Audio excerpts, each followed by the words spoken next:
How can young people best prepare themselves for work?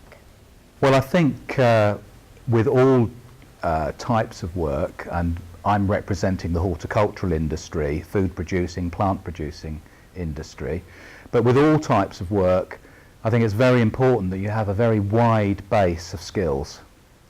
You need that wide base of skills so that you're ready for work. So things like not just the specific job requirement, but the basic ones like IT skills, you know, basic Word and Excel and basic IT skills are very, very important. And the basic things about, you know, being ready to turn up on time and to turn up day after day, being ready for work, those sort of things are very, very important.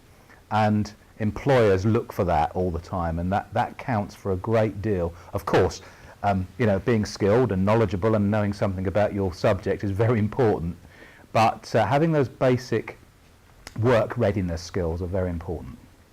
What kind of work experience activity will help young people prepare for a job in your sector? I think it's the same as most sectors. Any job experience, whether it's a paper round or being in some form of voluntary work whilst you're at school, working with the Scouts, the Guides, any other similar type of organisation, all of those things always look very good on a CV. Employers always look for people who are committed to other things and who have that work ethic, if you like, and that volunteer ethic.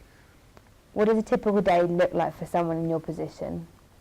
In my position, well, these days, although I've owned horticultural businesses, some quite large ones, these days I work as a consultant, as a one-man band, and I work with lots of other, mainly the bigger boys in the industry, and I look after the professional group of growers called the West Sussex Growers Association.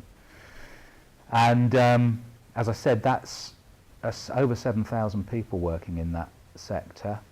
The production value is about £1 billion. There's about £1 billion worth of production from just around here, Chester, Bognor and Littlehampton. So my day, typically, I have discussions with various members at West Sussex Growers Association about all sorts of political, educational, issues to do with planning, issues to do with research and development.